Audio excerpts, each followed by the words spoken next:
ज़्यादा चीज़ नहीं हो पाया था। तो आज जो बचा हुआ है, जितने भी पर्चे हैं हम उसको करने वाले हैं। इसमें जितने भी आपके टॉपिक हैं न्यायपालिका से संबंधित सारे कवर होने वाले हैं। चैनल पर नए हैं, सब्सक्राइब जरूर कर लीजिएगा। और अगर PDF आपको चाहिए टेलीग्राम से ले सकते हैं, लिंक आपको वीडियो को डिस्क्रिप्शन में मिल जाएगा, या फिर चैनल के अबाउट में जाएंगे तो वहाँ से मिल जाएगा। एनीवे शुरू करते हैं। ये आपको बता दूँ, इसे जितने भी एग्जाम हैं सबके लिए बेनिफिशियल होने वाला है, चाहे वो कोई भी एग्जाम हो। सबसे पहले किस उच्च न्यायालय द्वारा घोषणा की गई थी कि बंद असंवैधानिक है? ठीक है, जो बंद है असंवैधानिक है, तो ये केरल सरकार के द्वारा घोषणा की गई थी। कब की गई थी, क्या किया था, देखते हैं भी। भारत के कुमार बनाम केरल राज्य मामले में 1997 में केरल के उच्च न्यायालय ने बंद को असंवैधानिक घोषित किया था और निर्णय दिया था कि बंद का अधिकार अनुच्छेद 19(1) का के तहत वर्णित अभिव्यक्ति की स्वतंत्रता के अंतर्गत मौलिक अधिकारों का नहीं है, फंडामेंटल राइट ये नहीं है। ठीक है, तो ये बंद किसके अंतर्गत आता है? आर्टिकल 19 के अंतर्गत आता है, तो इसलिए ये असंवैधानिक घोषित किया गया था। निम्नलिखित में से किसने उच्चतम न्यायालय के न्यायाधीश तथा लोकसभा के अध्यक्ष और पदों को सुशोभित किया था? तो ये किसने किया था?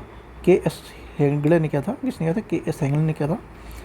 न्यायमूर्ति की KS हेगड़े 17 जुलाई 1967 से 30 अप्रैल 1973 तक उच्चतम न्यायालय के न्यायाधीश एवं 21 जुलाई से 1977 तक 1980 तक लोकसभा के अध्यक्ष के पद पर भी सुशोभित थे। ठीक है, तो कौन है? KS हेगड़े।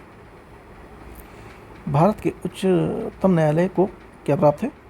तो उसे मूल, अपीलीय और परामर्श क्षेत्र का अधिकार से प्राप्त है।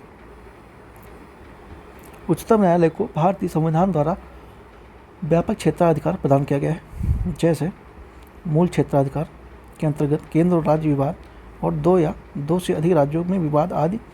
अपीलीय क्षेत्राधिकार में उच्चतम न्यायालय का भारत का अंतिम अपीलीय न्यायालय है, जो संवैधानिक, दीवानी तथा दंडित आदि विषयों के उच्च न्यायालयों को निर्णय के विरुद्ध अपीलें सुनने का अधिकार दिया गया है। साथ में सलाहकारी क्षेत्राधिकार जो होता है उसके अंतर्गत भी राष्ट्रपति को विशेष परिस्थितियों में उच्चतम न्यायालय से परामर्श की मांग कर सकता है। उच्चतम न्यायालय के न्यायाधीशों की नियुक्ति की जाती है किसके द्वारा? राष्ट्रपति के द्वारा। राज्यसभा द्वारा अनुमोदन किए जाने के बाद लोकसभा की सलाह पर या फिर प्रधानमंत्री की सलाह पर या उच्च न्यायालय के मुख्य न्यायाधीश के परामर्श से। तो ये आपका किसके द्वारा किया जाता है? राष्ट्रपति द्वारा। जब ये उच्चतम न्यायालय के जो मुख्य न्यायाधीश होते हैं उनके परामर्श लेते हैं, उसके बाद नियुक्त करते हैं। उच्चतम न्यायालय के न्यायाधीशों की नियुक्ति का प्रावधान संविधान के अनुच्छेद 124(2) के किया गया है। इसके अंतर्गत राष्ट्रपति उच्चतम न्यायालय और राज्य के उच्च न्यायालयों के न्यायाधीशों से परामर्श कंसल्ट करेगा, जो भी राष्ट्रपति उचित समझे, किंतु मुख्य न्यायाधीश से अन्य किसी न्यायाधीश की नियुक्ति में मुख्य न्यायाधीश से परामर्श करना अनिवार्य होगा। ठीक है, तो मतलब कुल मिला के बात यह है कि उच्चतम न्यायालय के मुख्य न्यायाधीश उनसे परामर्श लेना अनिवार्य है। ठीक है, उसके बाद ही अपॉइंट कर सकते हैं। भारत का सर्वोच्च न्यायालय एक अभिलेख न्यायालय है। इसका आशय क्या होता है? क्या होता है? जो सर्वोच्च न्यायालय द्वारा दिए गए सभी निर्णय अभिलेख के रूप में रखे जाते हैं, जो अन्य न्यायालयों पर बाध्यकारी होते हैं। सर्वोच्च न्यायालय के निर्णय पर प्रश्न चिन्ह नहीं लगाया जा सकता। तो इसका आंसर हमारा दिख ही रहा है, ये जो आंसर ये है, देखते हैं भी। संविधान के अनुच्छेद 129 के अनुसार जो उच्चतम न्यायालय के अभिलेख न्यायालय कोर्ट में होगा, अभिलेख न्यायालय के तात्पर्य उच्चतम न्यायालय के निर्णय साक्ष्य के रूप में रखे जाते हैं और भारत के जो सभी न्यायालय हैं के लिए बाध्यकारी होता है। ठीक है, मतलब ये उनको रखना जरूरी होता है। और न्यायालय अपनी अवमानना के लिए दंड देने का अधिकार भी खुद ही रखता है। ठीक है, उसे किसी से कुछ कहने की जरूरत नहीं है, वो खुद दंड सुना सकते हैं। भारत के सर्वोच्च न्यायालय के कार्यवाहक मुख्य न्यायाधीश की नियुक्ति कौन करता है? तो ये राष्ट्रपति करते हैं। संविधान के अनुच्छेद 126 के अनुसार जब मुख्य न्यायाधीश के पद रिक्त हो या मुख्य न्यायाधीश अनुपस्थित या किसी अन्य कारण से अपने कर्तव्यों का पालन करने में असमर्थ हो, तो राष्ट्रपति उच्चतम न्यायालय के अन्य न्यायाधीशों में से किसी भी कार्यवाहक मुख्य न्यायाधीश की नियुक्ति कर सकता है। ठीक है, अगर 126 के अनुसार अगर मुख्य न्यायाधीश का पद खाली हो और मुख्य न्यायाधीश उस समय वहाँ पर ना हो, तो वो अपने कर्तव्यों को पालन करने में असमर्थ हो, तो मतलब ये 3 कंडीशन है, या तो वो अनुपस्थित हो, या फिर वो उस पद पर रिक्त ना हो, या फिर वो उस भूमिका को निभाने के लिए असमर्थ हो, तो राष्ट्रपति उच्चतम न्यायालय के लिए अन्य न्यायाधीशों में से किसी एक को कार्यवाहक मुख्य न्यायाधीश के रूप में नियुक्त कर सकता है। ठीक है। उच्चतम न्यायालय के न्यायाधीशों की संख्या में वृद्धि करने की शक्ति किसके पास है? तो ये सांसद के पास है। किसके पास है? सांसद के पास है। संविधान के अनुच्छेद 124 क्लॉज 1 के तहत उच्चतम न्यायालय में न्यायाधीशों की संख्या में वृद्धि करने की शक्ति संसद में निहित है। मूल संविधान में उच्चतम न्यायालय के लिए एक मुख्य न्यायाधीश है और 7 अन्य न्यायाधीशों की नियुक्ति की गई है। वर्तमान में उच्चतम न्यायालय में मुख्य न्यायाधीश सहित कुल न्यायाधीशों की संख्या कितनी है? 34 है। ठीक है, 34 है और 33 प्लस में एक मुख्य न्यायाधीश। ठीक है, 33 प्लस टोटल मिला के 34 है। उच्चतम न्यायालय में संविधान के निर्वाचन से संबंधित मामलों की सुनवाई करने के लिए न्यायाधीशों की संख्या कितनी होनी चाहिए? तो ये 5 होनी चाहिए। ठीक है। संविधान के अनुच्छेद 145 क्लॉज 3 के अंतर्गत अगर संविधान के निर्वाचन से संबंधित किसी मामले की अगर सुनवाई होती है तो कम से कम मिनिमम से मिनिमम 5 न्यायाधीशों को संविधान पीठ द्वारा किया जाएगा। अनुच्छेद 145 क्लॉज 1 के अंतर्गत संसद द्वारा बनाई गई किसी विधि के अधीन रहते हुए अगर उच्च न्यायालय के समय समय पर राष्ट्रपति अनुमोदन से न्यायालय की प्रगति और प्रक्रिया को विनिमय के लिए नियम बना सकता है। ठीक है, इम्पोर्टेंट है, काफ़ी एक क्वेश्चन से काफ़ी आंसर क्लियर होते हैं। संविधान के कौन सा अनुच्छेद उच्चतम न्यायालय के को उसके द्वारा दिए गए निर्णय अथवा आदेश के अनुपालन हेतु अधिकृत करता है? तो ये आपका आर्टिकल 137 है। ठीक है। संविधान के अनुच्छेद 137 के अनुसार उच्चतम न्यायालय को अपने निर्णयों या आदेशों के पुनर्वलोकन का अधिकार दिया गया है। अगर कहने का मतलब है 137 के अनुसार उच्चतम न्यायालय को निर्णय सुना देता है तो उसे वो दोबारा उसको एडिट या फिर उस पर दोबारा से विचार कर सकता है। किसी से परमिशन लेने की आवश्यकता नहीं है। उच्चतम न्यायालय द्वारा आज तक की दूसरी सबसे बड़ी संविधान पीठ किस केस में बनी थी? तो ये काफ़ी इंपॉर्टेंट केस है। ये गोलकनाथ बनाम भारत सरकार के केस है, माफ़ कीजिए पंजाब सरकार। ठीक है, सबसे बड़ा दूसरा केस ये है। पहला है, ठीक है, केशवानंद भारती का और भारत सरकार केरल राज्य मामला जो होता है वो अभी देखते हैं आगे।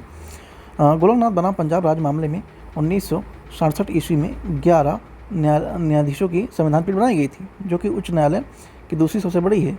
संविधान की पीठ है, जबकि सबसे बड़ी न्यायाधीश 13 न्यायाधीशों की थी। ठीक है, संविधान पीठ केशवानंद भारती बनाम केरल राज्य। ठीक है, तो ये मठ के संस्थापक थे केशवानंद महाराज जी।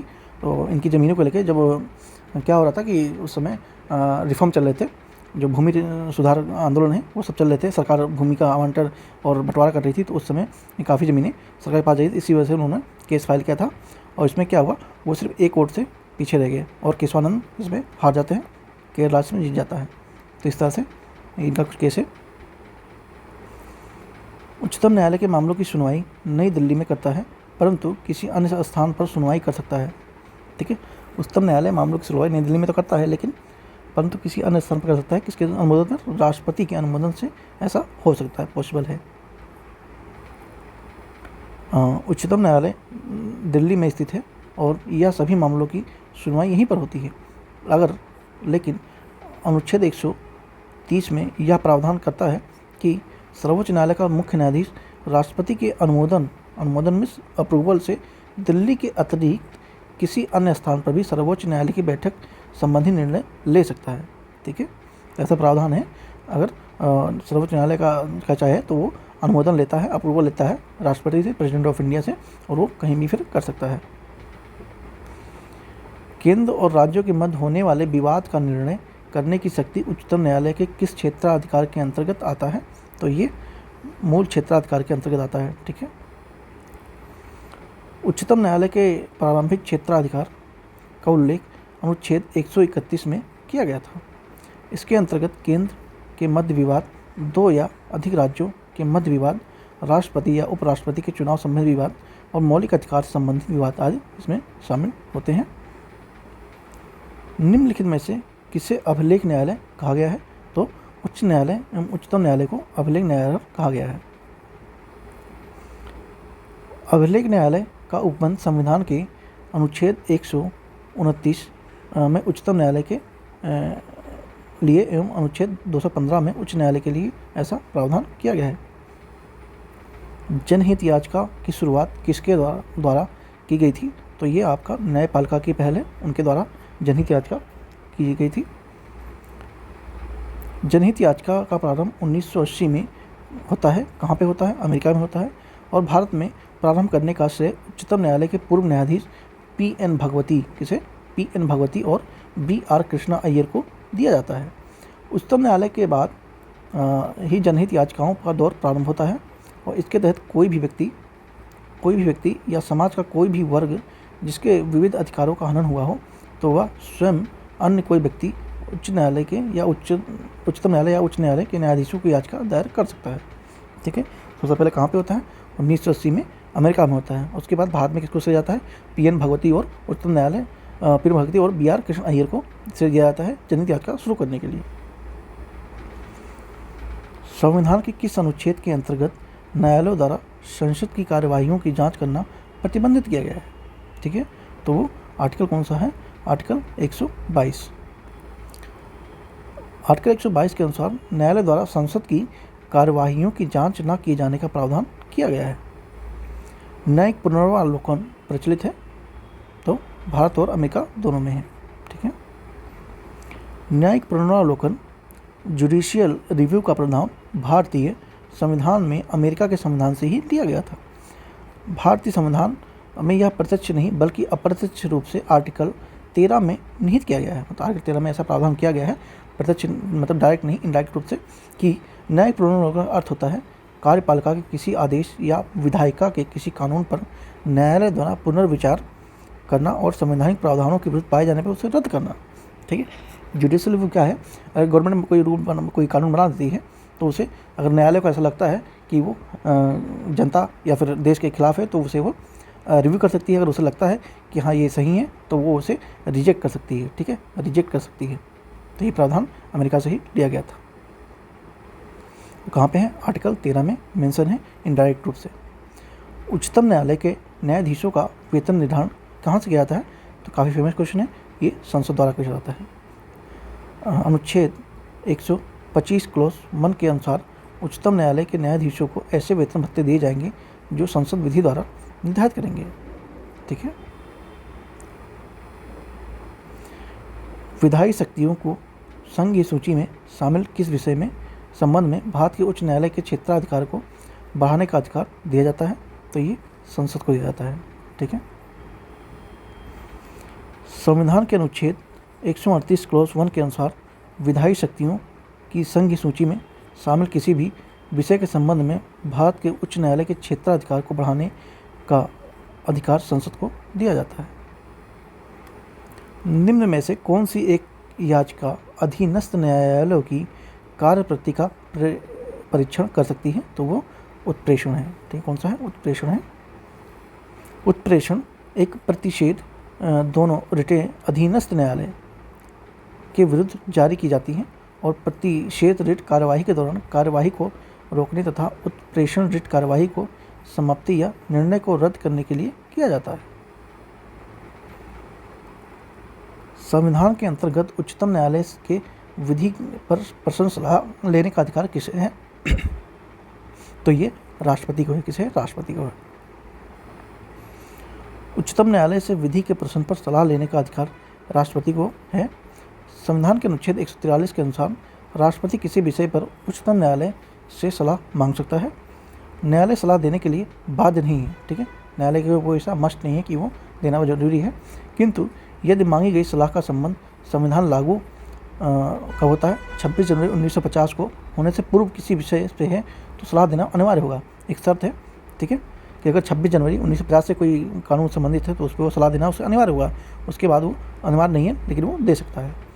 और राष्ट्रपति की सलाह पे इसे मानने के लिए बाध्य नहीं है। ठीक है, राष्ट्रपति की सलाह को मानना उसके लिए जरूरी नहीं है, चाहे तो मान सकता है चाहे ना माने। भारत में न्यायिक सक्रियता का संबंध किससे है? तो ये जनहित याचिका से है। किससे है? जनहित याचिका से है। न्यायिक सक्रियता का अर्थ है जब न्यायपालिका अपनी न्यायिक भूमिका से बढ़कर कार्यपालिका या विधायिका की भूमिका में हस्तक्षेप करने लगे तो इसे न्यायिक सक्रियता कहते हैं। भारत में न्यायिक सक्रियता का स्रोत संविधान में नहीं है, बल्कि इसका संबंध जनहित याचिका से है। ठीक है, न्यायिक सक्रियता का संविधान में इसका उल्लेख नहीं है, लेकिन इसका संबंध जनहित याचिका से है। सर्वोच्च न्यायालय और उच्च न्यायालय के न्यायाधीशों की सेवानिवृत्ति क्रमशः कैसी होती है? तो वो 65 वर्ष और 62 वर्ष होती है। ठीक है, तो उच्च न्यायालय है उसे कितनी होती है? 65 वर्ष, और सर्वोच्च न्यायालय की 65 वर्ष और उच्च न्यायालय की 62 वर्ष। यहाँ पे यही दिया हुआ है। नेक्स्ट चलते हैं, एक्सप्लेन करने के लिए कुछ ऐसा है नहीं। उच्चतम न्यायालय के सबसे बड़ी खंडपीठ किस केस के लिए बनी थी? अभी हमने ऊपर देखा है, ये केशवानंद भारती केस में बनी थी। कितनी बनी थी? 13 न्यायाधीशों की। ठीक है, 13 न्यायाधीशों की बनी थी। उच्चतम न्यायालय की सबसे बड़ी खंडपीठ केशवानंद भारती बनाम केरल राज्य 1973 में गठित की गई थी, जिसमें कुल 13 न्यायाधीश थे। ठीक है, और गोलकनाथ वाला भी हमने ऊपर देखा है, उसमें 11 न्यायाधीश शामिल थे। ये 1967 में हुआ था और ये 1973 में होता है। भारत में न्यायिक पुनरीक्षण का अर्थ क्या होता है? ठीक है, तो विधियों और कार्यपालिकाओं के आदेश की संवैधानिकता के विषय पर व्याख्यान करने की न्यायपालिका को अधिकार को कहते हैं न्यायिक पुनरीक्षण। एक्सप्लेनेशन देख लेते हैं, क्लियर हो जाएगा। भारतीय संविधान के विभिन्न अनुच्छेद हैं 13, 32, 131 से 136, 143, 45, 226, 227, 245 और 246 तथा 372 के अंतर्गत सर्वोच्च न्यायालय उच्च न्यायालय को न्यायिक पुनरीक्षण की शक्ति प्रत्यक्ष या अप्रत्यक्ष रूप से प्राप्त है। इसके अंतर्गत किसी राज्य दोनों स्तरों में विधियों और कार्यपालिकाओं के आदेश में संवैधानिकता की जांच की जा सकती है। ठीक है, इतने सारे आर्टिकल हैं, उसमें से उसको शक्ति प्रदान है कि वो संवैधानिकता की जांच कर सकता है। किसी कानून के अंतर्गत यह विहित है कि भारत के उच्चतम न्यायालय की संपूर्ण कार्यवाही अंग्रेजी भाषा में होगी, तो ये आपका भारतीय संविधान के अनुच्छेद 348 द्वारा निहित है। उसमें भारतीय संविधान के अनुच्छेद 348 में उल्लेख है कि संसद द्वारा विधि बनाकर उपबंध किए गए जाने के तथा उच्चतम न्यायालय व प्रत्येक उच्च न्यायालय के सभी कार्यवाहियों को अंग्रेजी भाषा में संपन्न होना जरूरी है। क्वेश्चन पूछ सकता है, तो ये 348 ध्यान रखेंगे आर्टिकल। उच्च न्यायालय के न्यायाधीशों के वेतन और भत्ते कहाँ से दिए जाते हैं? तो वो राज्य के समेकित निधि से दिए जाते हैं। ठीक है, ध्यान रखें क्वेश्चन पढ़ते में कि उच्चतम न्यायालय पूछा है या उच्च न्यायालय पूछा है, तो उच्च न्यायालय आएगा तो राज्य आ जाएगा। आर्टिकल 202 क्लोज 3 के अनुसार उच्चतम न्यायालय के न्यायाधीशों के वेतन भत्ते राज्य की संचित निधि पर भारित होते हैं, किंतु 112 क्लोज 3 के अंतर्गत उच्च न्यायालयों के न्यायाधीशों की पेंशन भारत की संचित निधि पर भारित होंगे। ठीक है, ध्यान रखेंगे जो पेंशन होती है भारत सरकार पर संचित निधि से होता है और राज्य सरकार के संचित निधि से होता है उनकी सैलरी वगैरह, जबकि जो सर्वोच्च न्यायालय है न्यायाधीश उनके वेतन भत्ते एवं पेंशन भारत की संचित निधि से जाते हैं। ठीक है, तो ये थोड़ा डिफरेंस है। तो उच्च जो न्यायालय हैं उनके कहाँ से आते हैं? राज्य की संचित निधि से आते हैं, लेकिन कंडीशन एक है, जो उनके पेंशन वगैरह है ये आप आता है भारत की संचित निधि से आता है। इतना अंतर है, ध्यान रखिए, माइनर अंतर है बट इम्पोर्टेंट है। भारत में चलित न्यायालय, इसका मानस पुत्र क्या है? तो डॉक्टर APJ कलाम मानस पुत्र हैं, डॉक्टर APJ अब्दुल कलाम। भारत चलित न्यायालय मोबाइल कोर्ट की परिकल्पना भारत के पूर्व राष्ट्रपति व वैज्ञानिक डॉक्टर APJ अब्दुल कलाम ने किया था। भारत की पहली मोबाइल अदालत का उद्घाटन तत्कालीन मुख्य न्यायाधीश KG बालकृष्ण ने हरियाणा राज्य के मेवात जिले के पुन्हाना में 4 अगस्त 2007 को किया था। मोबाइल न्यायालय डॉक्टर कलाम की मानस पुत्र कहा जाता है। ठीक है, मोबाइल न्यायालय को डॉक्टर APJ अब्दुल कलाम को मानस पुत्र के नाम से जाना जाता है। इंपॉर्टेंट है, ध्यान रखेंगे, ये शायद आपको पहली बार पता लगा होगा आज। अंडमान एवं निकोबार द्वीप समूह निम्नलिखित में से उच्च न्यायालयों में से किस एक का क्षेत्राधिकार है? तो ये आपका कोलकाता का है। ठीक है, कोलकाता का है। वर्तमान में 7 उच्च न्यायालय हैं जिनकी अधिकारिता एक से अधिक राज्यों और संक्षेत्र में पाई जाती है। पहला कौन सा है? मुंबई उच्च न्यायालय, इसमें महाराष्ट्र, गोवा, दादरा नगर हवेली और दमन द्वीप शामिल है। कलकत्ता उच्च न्यायालय में कौन कौन से हैं? पश्चिम बंगाल का है, अंडमान निकोबार द्वीप समूह का है। उसके बाद तीसरा गुवाहाटी उच्च न्यायालय है, इसमें असम, अरुणाचल प्रदेश, मिजोरम और नागालैंड शामिल है। केरल उच्च न्यायालय में केरल का है और लक्षद्वीप का भी है। मद्रास में मद्रास उच्च न्यायालय में तमिलनाडु और पंडिचेरी का है। पंजाब और हरियाणा उच्च न्यायालय में पंजाब और हरियाणा चंडीगढ़ का है। जम्मू कश्मीर में न्यायालय जम्मू और कश्मीर और तथा लद्दाख का तीनों है। इंदिरा साहनी बनाम भारत संघ मुकदमे में सर्वोच्च न्यायालय का निर्णय किस विषय से संबंधित है? तो ये सरकारी नौकरी में अन्य पिछड़ा वर्ग के संरक्षण से संबंधित है। इंदिरा साहनी बनाम भारत संघ मुकदमे में सर्वोच्च न्यायालय का निर्णय अन्य पिछड़ा वर्ग से सरकारी नौकरी के आरक्षण से संबंधित है। इसके अंतर्गत उच्चतम न्यायालय की मंडल रिपोर्ट के अनुसार आधार पर अन्य पिछड़ा वर्ग को 27% आरक्षण देने का अधिकार निर्णय बनाए रखा है, परंतु जो क्रीमी लेयर और आर्थिक रूप से सशक्त समूह को इससे बाहर रखा गया है। ठीक है, तो ये इंदिरा साहनी बनाम मुकदमे का निर्णय है 27% आरक्षण का। निम्नलिखित में से कौन से मामले में उच्चतम न्यायालय व उच्च न्यायालय के प्रारंभिक अधिकार का क्षेत्र आते हैं? तो वो आपका मूल अधिकार के परावर्तक क्षेत्र के रूप में आते हैं। मूल अधिकारों के संरक्षण व परावर्तक से संबंधित है अधिकार अनुच्छेद 32 के तहत सर्वोच्च न्यायालय को अनुच्छेद 226 व अंतर्गत न्यायालयों को प्रदान किए गए हैं। विकल्प में दिए गए अन्य 3 विकल्प सर्वोच्च न्यायालय के प्रारंभिक अधिकारिता के क्षेत्र के अंतर्गत आते हैं, जो कि सर्वोच्च न्यायालय के अनंत क्षेत्राधिकार से संबंधित है। जिला न्यायाधीश शब्द संविधान के किस अनुच्छेद में पाया जाता है? तो ये आपका 233 आर्टिकल 233। भारतीय संविधान के भाग 6 में अनुच्छेद 233 के अंतर्गत जिला न्यायालय शब्द का उल्लेख किया गया है, जिसके अंतर्गत जिला न्यायाधीशों की नियुक्ति का प्रावधान किया गया है। अनुच्छेद 233 के अतिरिक्त अनुच्छेद 233 का 234, 235, 236 में भी जिला न्यायालयों का उल्लेख मिलता है। इसको सुमेलित करना है। ठीक है, सुमेलित करना है इसमें बंदी प्रतिष्ठीकरण, परमादेश, प्रतिषेध और प्रेषा। ठीक है, तो इसका आपका आंसर क्या है? सी है। अभी देखते हैं नीचे एक्सप्लेनेशन। बंदी प्रतिष्ठीकरण से क्या संबंधित है? हम सशरीर चाहिए।